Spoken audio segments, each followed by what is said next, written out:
Greetings, salutations, respect, and love. I am Scott. You, my dear friends, have wandered onto the Prog Corner, the #1 prog rock channel on YouTube, according to me, and that's all that matters. Anyway, as you can plainly see, I've got a guest here with me today. I am so excited. I've been wanting this cat on this show for the longest time. Ladies and gentlemen, the one, the only Andreas Prestmo, or should I call you by your full name, Andreas? What is it? Strømman Wettergreen Prestmo. Can you pronounce your name for us? Yeah, in Norwegian it's Andreas Wettergreen Strømman Prestmo. Nice. That's no way I'll ever get close. My 25% Norwegian heritage certainly not going to help me with that one. But oh man, no translation needed for Wobbler's music, for the Chronicles of Father Robin. Have you ever sung in Norwegian?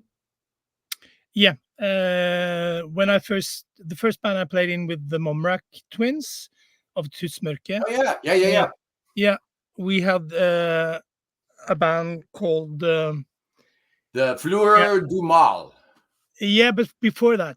Oh really? This was in like I think we were like 10 years old when we started our first band, and it was called translated to English, it's Short Circuit and the Pigs or something ridiculous name. And then we played kind of soft kind of punk rocky thing with Norwegian lyrics, and we sung about unemployment and really adult stuff we didn't know anything about, but our heroes at the time were like more like into criticism of the social structure and stuff like that. So we adapted the same view.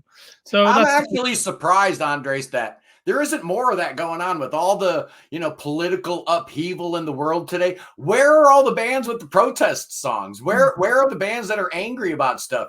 It seems really odd because in the 80s, man, it seemed like every punk rock band was so angry at Ronald Reagan or Margaret Thatcher, There's none of that going on here today. Everybody's just being too nice, I think. I think it's a bubble that will burst at some time, but I think it's I think people are sedated by like popular culture, and we can talk about this for ages, but I'll keep it short. And I also think that people are kind of disillusioned as well. They're kind of okay, let the fucking world do their thing, and I'll just keep on doing mine because I don't want to be a part of this mess. So I mean, but I think it will not. I think it will change, and I think also you'll probably see it more in progressive acts as well, but maybe or there are examples already, but maybe not so outspoken as punk, but definitely something needs to be said. I totally agree.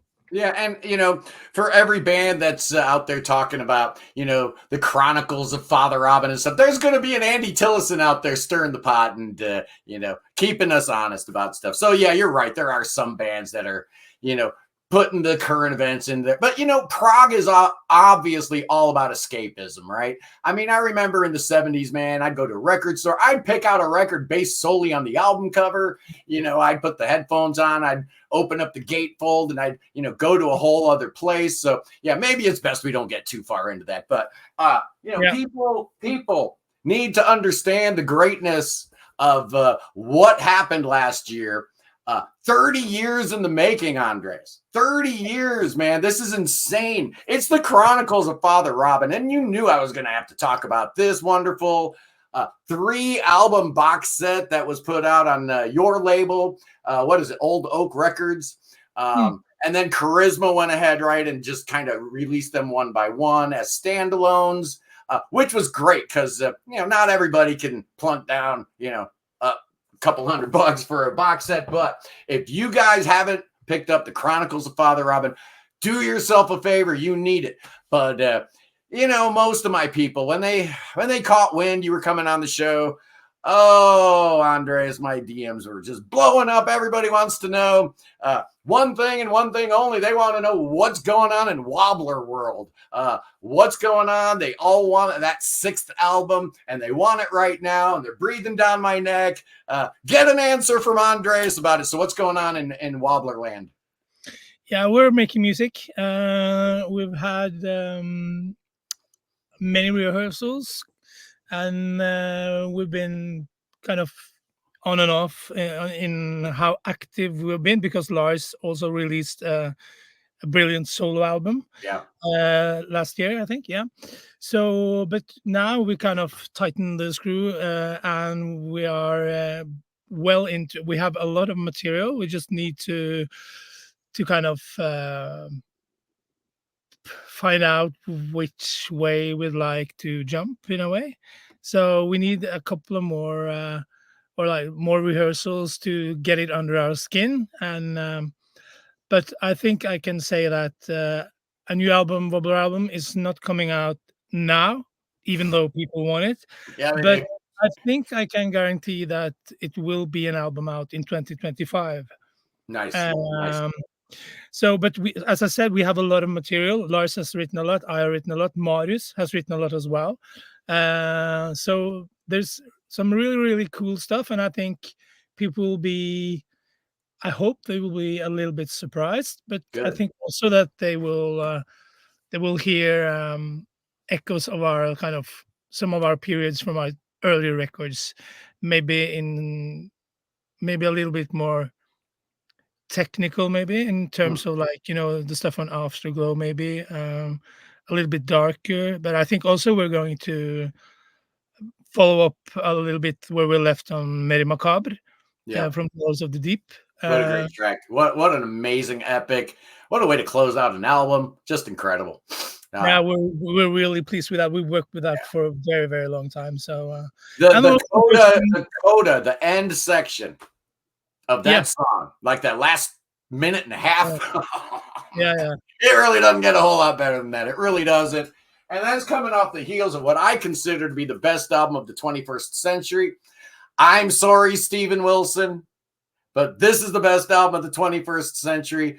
You got a pretty high bar that you set there. So that's why Dwellers of the Deep was so nice, and that it really wasn't a drop off. But are you aware of the elevated position that somehow, some way, Wobbler now has in the prog world? You guys are kind of like the biggest prog band out there. Somehow, some way, it happened. Well, I know that a lot of people maybe think that, and of course we're grateful and humbled by it, but we really don't think too much about that, because we're in it because we want to make some art that actually means something to us, and that maybe can outlive us as humans as well. That would be excellent if in 200 years people were actually listening to Wobbler again. Yeah. So what kind of status, or like where we're in the hierarchy right now, it's not so, because if that meant that we could tour the world 2 times a year, okay, then it would actually mean something, because we would give an opportunity. But as far as economics go, that's not possible. The world is not where we want it to be right now, as far as that goes. No, but as I said, we're really humbled. I think there's a lot of great bands, but we think also that we love our own band as well. That's why we keep doing it. But we don't do it because we want more and more people to love us and throw us flowers and whatever. That's not the main thing. And that's okay, Andres. That's what I'm here for. I'm here to pump you up. I'm your hype man, so you don't need to do any of that stuff. But we Scandinavians are humble people, but it's a quite different show when we actually play concerts. Then I actually think that we also are convinced that we are the best band in the world. Yeah. That's got to be a good feeling. But when you're recording now versus like when you joined the band and you were recording for Rights at Dawn, is there a different feeling knowing that there's an audience out there chomping at the bit for new Wobbler music? That wasn't the case in 2011. I mean, people knew you, people liked you. Hinterland, Afterglow were great little records, but the vocals weren't very good. What few vocals there were in there, it needed an Andreas Prestmo to take it to that next level. But do you feel the weight of expectations at all now that the band has kind of grown and become kind of a thing? No, not really. As I said earlier, we mainly do it for our own sakes. Yeah. And I think that's a very healthy and a good way to be doing music, because even if there were like with the Hinterland record, even it's just a small community of like maybe 400 or 500 people talking Yeah. in forums, we would still make it for ourselves, and we would know that those people who knew, they would appreciate it, Yeah. hopefully. Yeah. So, but of course, it's great that Wobbler reaches bigger audiences and stuff like that. But of course, I think the way we feel is more based on our own achievements, on how we think From Silence to Somewhere, uh, what kind of record that became, and Dwellers of the Deep. So we kind of compare it to our former work, and we can't be releasing something that isn't up to par with those albums. Yeah. So the bar is high, of course, but mainly for ourselves, not because people expect things or whatever. Because if you're going to take that into accord, yeah, you Well, get the wrong focus. well, So maybe, I've always felt that great art is oftentimes formed from tragedy, trauma, yeah, disaster, mhm, and From Silence to Somewhere, as I understand it, was born of very personal event in mhm. your life, right? Yeah. My mother died in an accident, just like probably 4 or 5 months after I joined Wobbler. Mm, And I had already started working on the lyrics and the melodies and the themes for that album. And strangely enough, uh, the theme didn't change after the accident, because the theme of, like, rebirth and regrowth yeah, and how everything is linked, it was already established, but it became even stronger. So that was kind of the backdrop of that. But it wasn't until when we started working on, or started to make the song From Silence to Somewhere, that's when I really started to process the whole thing, mhm, because yeah, I had like post-traumatic whatever, sure, for a pretty long time. So yeah, I agree with you. I think great art and stuff like that is very often, it needs kind of like a catalyst or yeah, something yeah, that sparks it, and you get, and because these events, you get a perspective and a view that is, it's completely new if you yeah, haven't experienced it before. It's like a new dimension in life, kind of thing, almost like having a child in a way. life-changing events, yeah, yeah. But it's funny because it works both ways, right? From the perspective of the artist, having that stuff inform his art certainly can help. But as an audience member and as a fan, learning the backstory to that song created such an emotional effect on me as the listener. I was already in love with it, but then, when I started realizing what it was about, forget about it, man. It just took that song to a whole other level. Just incredible. Guys, I am going to be asking Andres for 5 albums that changed his life, that impacted him, that influenced him. Hopefully he's ready for that. But first of all, I just got in the latest copy of Prog Magazine. Have you seen this yet? No, I haven't. Cool. And on page 110, there's a concert review. Yeah. Did you see that yet? I haven't seen the concert review, but I've talked with, or like the journalist contacted me, so I know that it's probably a good review, I think. Yeah, it's a great review. And here it says, Prestmo is one of Norway's outstanding vocalists. I like that. Yeah. They seem to be particularly fond of a couple other members of your band. This was the Asker Cultural House gig there. Yeah. And a great review from Prog Magazine. That never hurts too much, does it? No. It's excellent. Great reviews, and it's an amazing thing, and it can be a really help for many bands. And to know that there actually still are some magazines, there are people writing Yeah, about this, and not just constantly, even though they are constantly writing about Genesis and Jethro Tull and Pink Floyd, which also is interesting to read. Yeah. at times, but that they actually follow contemporary bands. Yeah.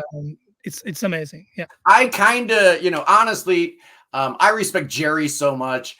I called him to task on that, like, I don't know, like 10 years ago. I'm like, man, when are you ever going to have like a new band on the cover? And Jerry, like, if you saw the numbers that I see, you would understand why it's always going to be Yes or Genesis or Jethro Tull on the cover. He's Yeah. like, if I put a modern band on there, it doesn't move. And it's the same thing on YouTube. If you talk about Yes or Genesis or ELP, you're going to get great views. But you talk about some of the new bands and nobody cares. So that's my mission. That's what I'm doing here. Yeah. My mission is world domination. I use the greats of yesteryear, all the golden era bands, to try to suck people in. Because let's face it, let's be honest. If you like those bands, there's no reason in the world why you can't find new bands to like too. Stop listening to Tarkus and Fragile over and over and over, man. 1971 was a long time ago. Get with the program. It's 2024. And we've got bands like Wobbler and the Chronicles of Father Robin and the entire roster of Charisma. I know, technically you're not a Charisma artist, but I mean, my goodness, Seven and Pale.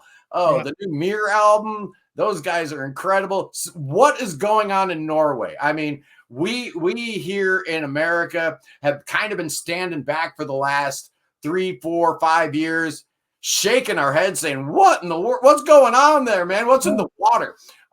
Seriously, why is Norway all of a sudden the best country in the world for prog rock? Bar none. It's not even close. What's going on?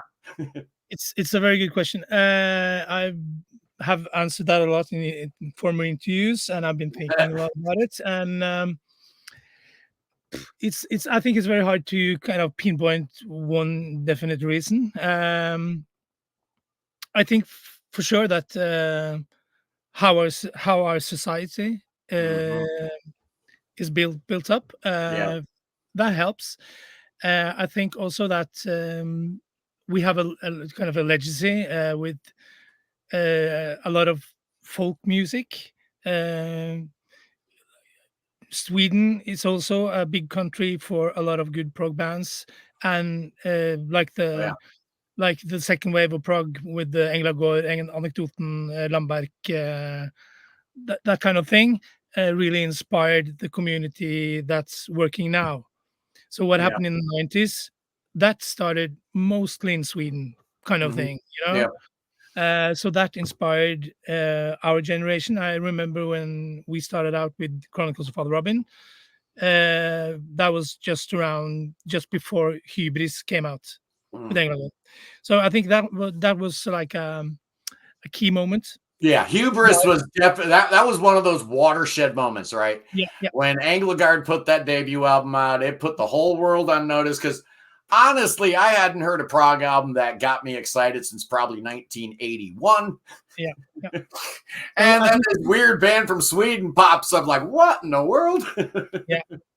So that's kind of I think that's as you said, a watershed moment that really defined and started the kind of the Norwegian scene. But why has the scene in Norway grown so much more than the scene in Sweden?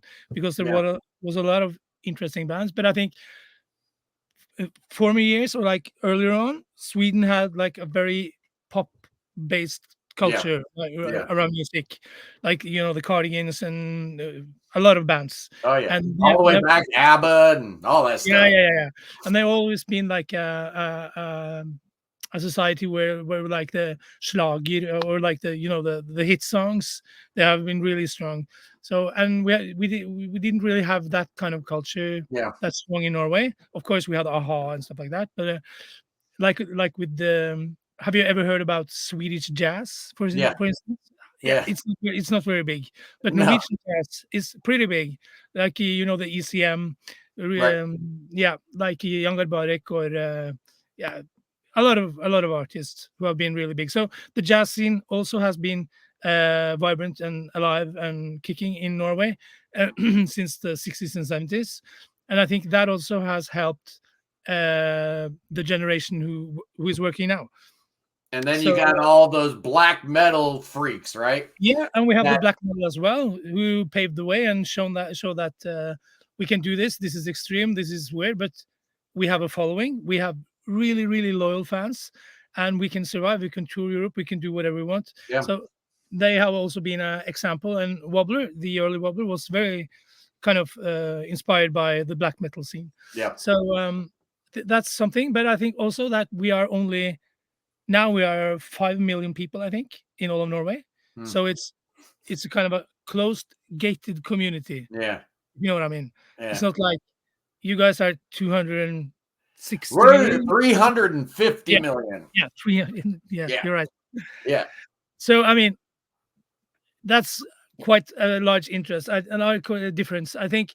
Um, mass pop culture, or like these entertainment machines like Snapchat, TikTok, or trends, or whatever, or like fast food chains, or what.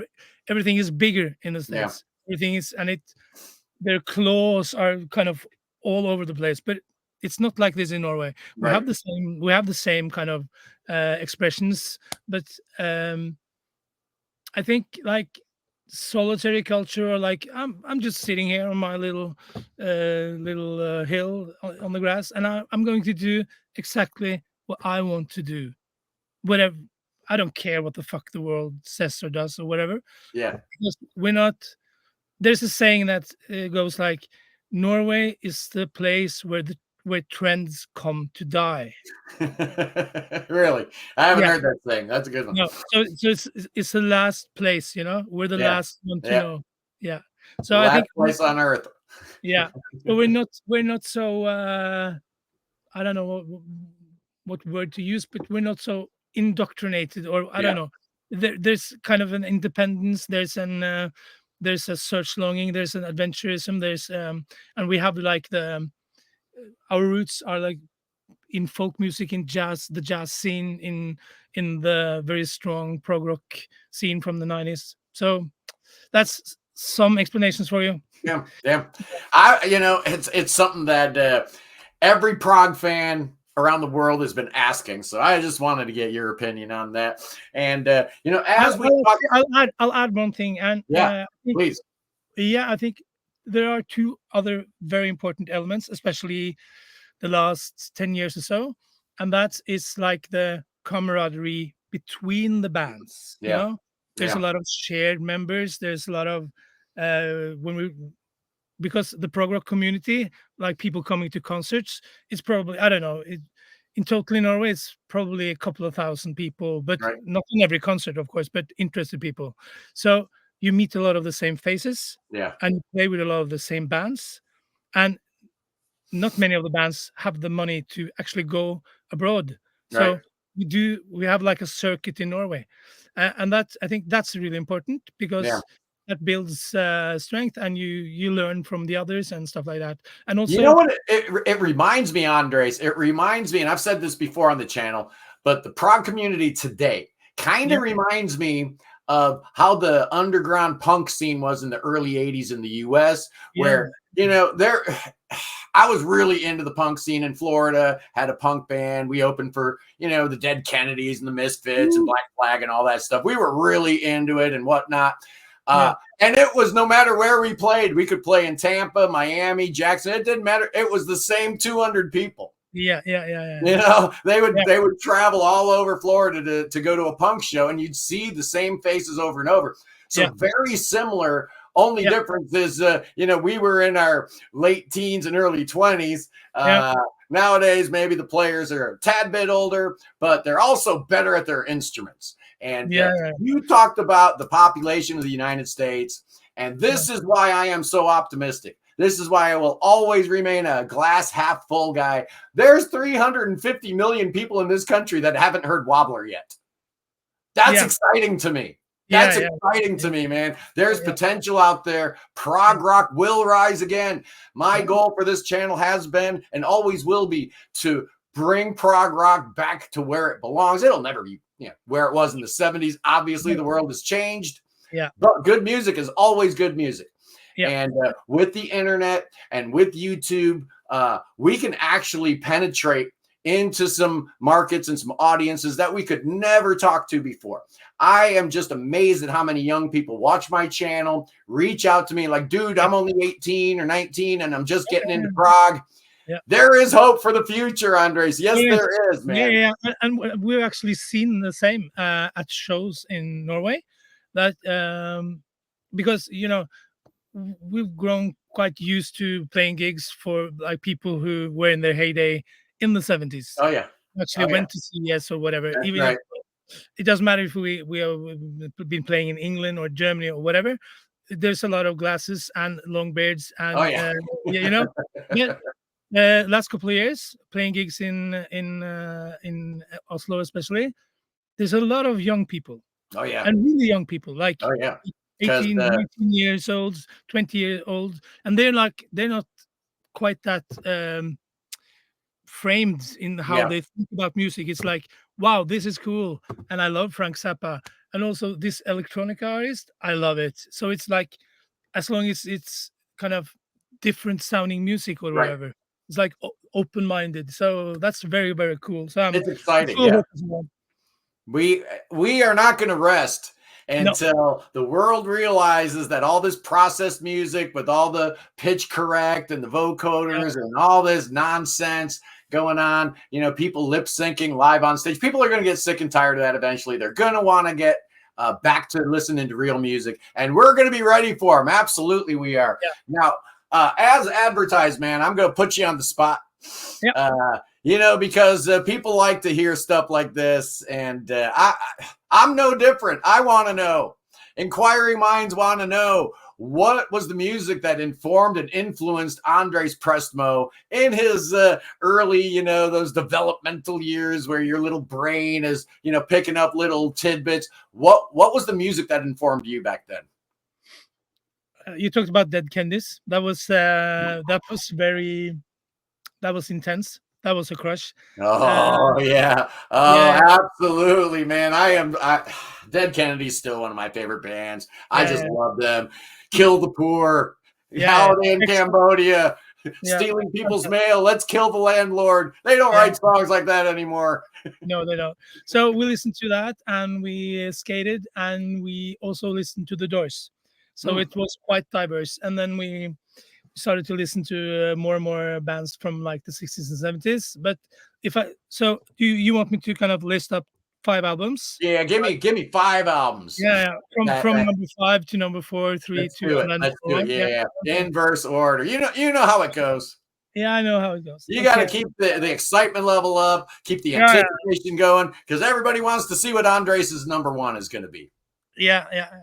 It's kind of for me. It's not like not to kill the tension, but because I will play with the rules. But I think there's like several number 1s in a way. But I'll try to restrain myself. I think the first, I think Doors is probably the first kind of other sounding like. Do you have a favorite Doors album? Yeah, I think my favorite album is probably Strange Days. So I will choose that one as number 5. I think it was when I first came into the world of Doors, I was I don't know, 15 years, 14 years, I don't know, something like that.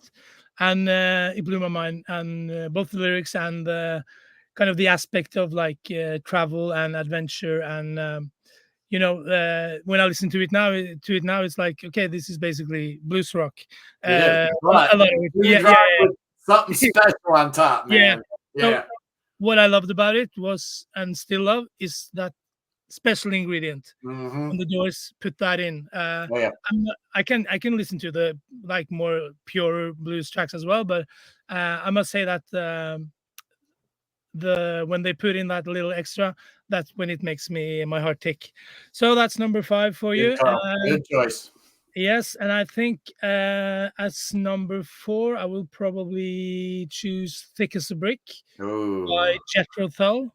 Yeah, I am on record, Andreas, as saying the last 90 seconds of "Thick as a Brick" is my favorite 90 seconds of music ever recorded. Okay, from the D Palmer orchestration part, all the way to that end.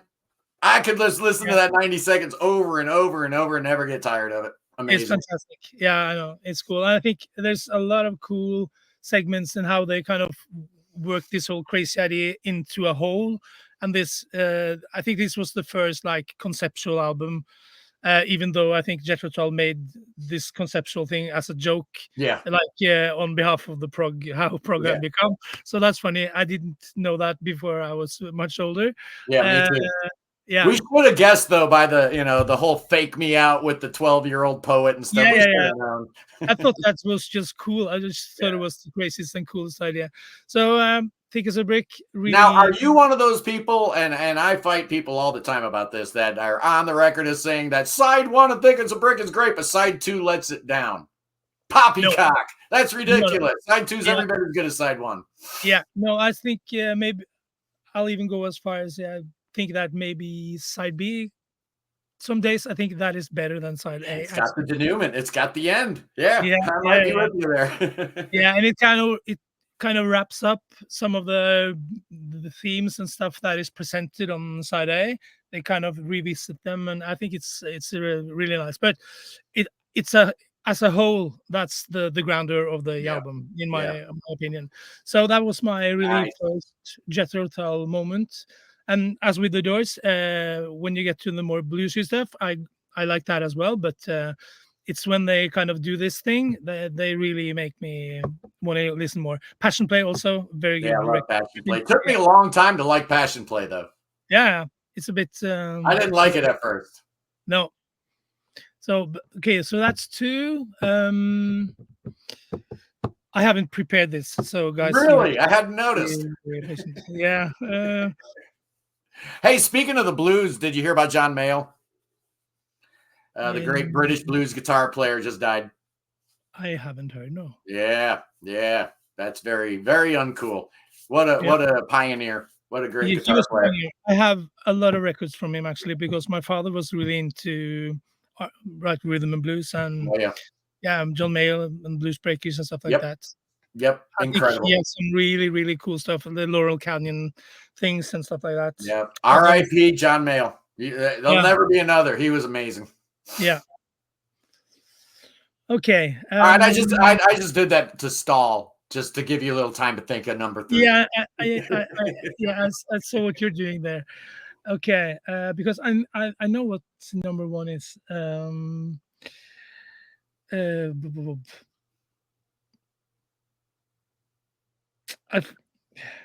See, now this is riveting TV right here. This is what the people want. They want to see your brain working, and they want to see you squirm a little bit. Oh, he's just like us.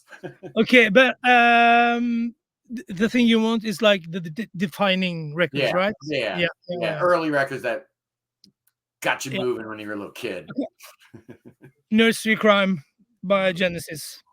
Fantastic album. I remember an Easter vacation with the Momraks, actually. I had told my father, I asked him if I could just borrow the house while they were on a vacation, because I was going to rehearse or something. And that house actually turned out to be like the den for the whole crowd for an entire week. And we just listened to Hybris and Nursery Crime forever. Yeah. Forever. We just lied on the floor. And so, like, Fountain Salmiakis and all that good stuff. I mean, it's amazing. So my first really into moment with the Genesis. So that was really defining as well. That's a good call. And Nursery Crime is such a great album because it sounds so weird. They hadn't quite figured out the sonics yet. Phil's drums sound a little odd, and just the overall mix is just a little weird, but it kind of adds to the charm and the romance of the album, I think. I think that. I think Peter Gabriel is in great shape on that album. He's like the narrator as he's ever been. He's amazing. Yeah. So, okay. And then we'll jump straight to number 2. And I'll have to say Hybris by Englagård, actually. Yeah. Even though Epilogue is also a fantastic album, more technical, maybe a little bit darker, but Hybris. As was the third one, Vilgens Orga from 2012. That was really good too. Yeah, it's good. But I think Hybris has that a little bit more of that romanticism, the longing, and Yeah. it's I think it's a fantastic album. And as you were asking me about the defining moments, so this was a really defining moment for me I when I bet. heard Englagård the first time. As you explained earlier, it was like, okay, what the fuck is this? It's Yeah. amazing. How Where'd is this it come possible? from? How is it possible to sound like a marshland in the forest at noon on a Sunday when it rains? Uh, the sounds of the wild, of the Norwegian, the Scandinavian nature. I think it was absolutely amazing. I felt totally in love with it. So Yeah. the only thing is, I think the vocal parts, Yeah. not I'm too glad good. they did away with the vocals on Epilogue. Yeah. So, but now I'm kind of used to them, of course. I was actually asked to do the vocal parts No by way. Matthias Really? when Englagård was played at Haugaland Prog. So, but Wow. we didn't quite make it to That would fit. have changed everything, man. Yeah, but I would have used like a megaphone. Yeah. Kung bore er Right. død. So probably wouldn't be too different. But Right. yeah, so it's not like an ad lib opportunity to just like. Right.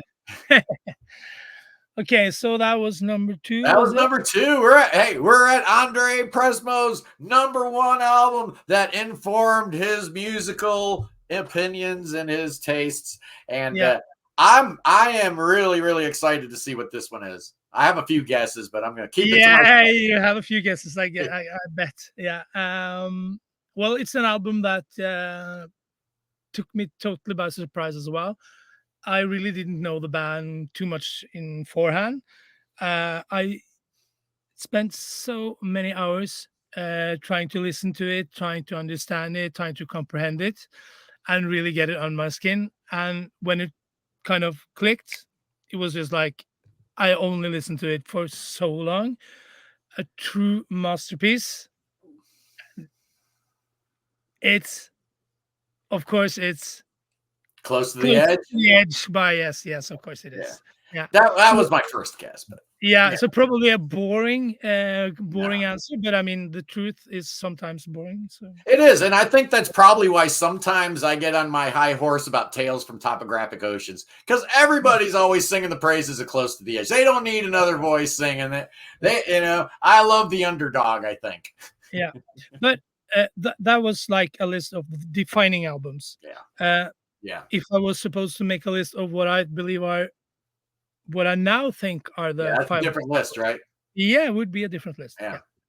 Now, what Well, have you been listening to lately? Is there anything you've heard recently that's caught your attention? yeah, of new music, I'm kind of getting into Tom Penguin. I think that's Yeah. very Yeah. cool. That album's good, man, isn't Yeah, it? yeah, it's very good. I miss some vocals, but Yeah. maybe on another album.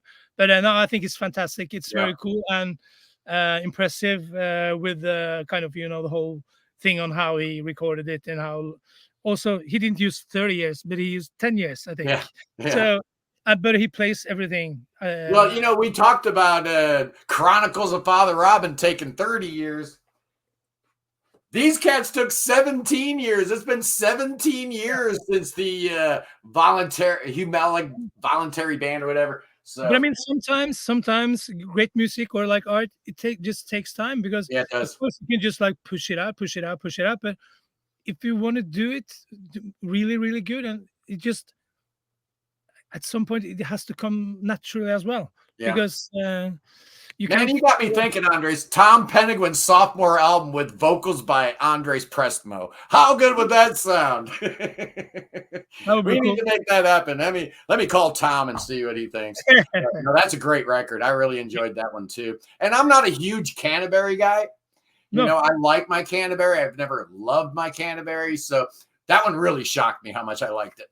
yeah, cool. So that's a new one. Also in a little bit in the same way, Action Fredag, the last Oh, yeah. album from them. Yeah, I think it's very good. I really I like was it. late to that one. I didn't hear that until probably like 6 or 7 months after it came out. Wow. Yeah, so it's Really very good. cool, and we're doing a split or a concert with them and Tusmørke and the band to Åsa Mer, which played violin with Wobbler on Dwellers of the Deep, and also plays in Mer.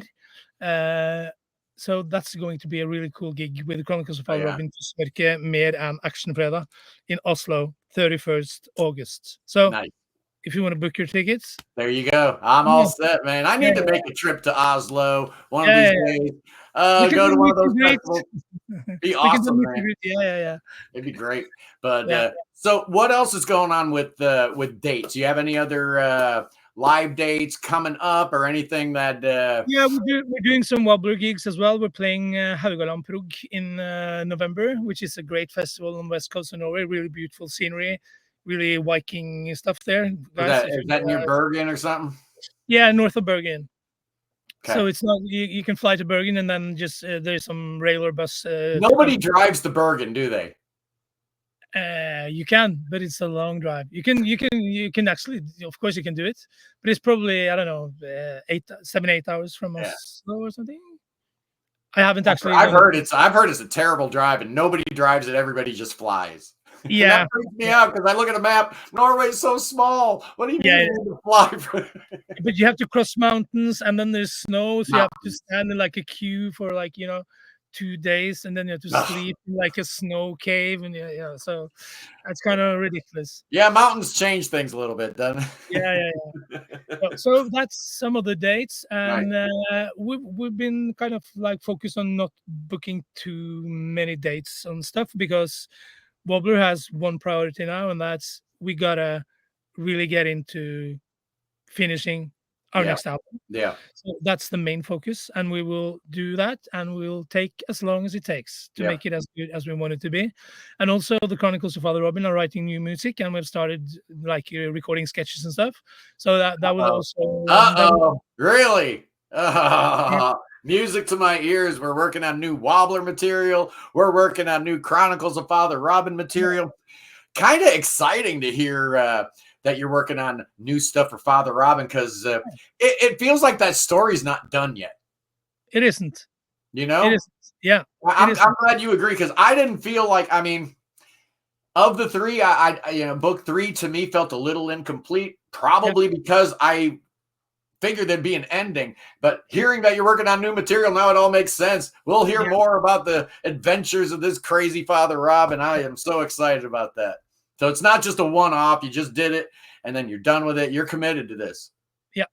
I think we probably will be with this concept until we go to the grave. There you go. Yeah, so it's kind of cool, because then we'll do it our entire life. Yeah. Or we started when we were like 14, 15, 16, something like that. And we'll keep on doing it on the Nerds Through Home, That's right. I love it. I love it. And in the meantime, from there to there, maybe we can do a little something to make sure the rest of the world knows just how amazing the Chronicles of Father Rob. Oh, I'm going to wrap this up just by saying, boys and girls, you might not be able to get a hold of the box set anymore. I get that. We have 12. You have a couple? We have 12 boxes left. Oh, the box set is still available. Let's get that sold out. It's not for sale on our web shop, so you need to contact us. Okay. Yeah. Contact Andreas, and let's get those sold. Oh, man. The artwork for this project was just stellar. I've been so happy with it. So if you haven't found your way into the world of Father Robin, please do yourself a favor. I know you guys all love Wobbler, so I don't need to really tell you guys about that, but the Chronicles of Father Robin, best album of 2023. You guys know it. I've got Andreas Prestmo with me, finally in the Prog Corner. This has been amazing. Thank you so much. Anything else that we didn't cover that we probably should before we go? I want to say thank you for having me, Scott. Fantastic. As you said, we've been thinking about doing this for a long time. We've been following your channel, and we love it. And you do an amazing job. I want to thank you from the bottom of our hearts, from the artist community, because you also are responsible for helping the Norwegian scene, or like the Scandinavian scene of Prague, be known and grow in the world. So yeah, the work you do is fantastic, and it's amazing because I just put content out there. Especially when I first started, I didn't know it was going to land. I didn't know it was going to stick. I didn't know who would be watching, and it became real obvious real soon that I had a big audience in Norway. So I've been leaning into it ever since, which makes sense because I love Norwegian prog, and I guess I kind of look Norwegian, right? So it all yeah, works. you do. Yeah, you kind of do. Yeah, I'm I can actually see. 25% Norwegian, Yeah, I was about to say that. I can see. I can see that. 25% Swedish, Okay. 25% English, and 25% Irish. So Okay. that's who I am. Yeah, that's who you are. Yeah. I'm a mutt. Anyway, the mighty Andreas Prestmo is with us in the Prog Corner. Oh my God, dreams do come true, boys and girls. Anyway, stick around because next week, it only gets better from here, man. We're going to be talking to Ritual. Patrick Lundstrom from Ritual will be joining us.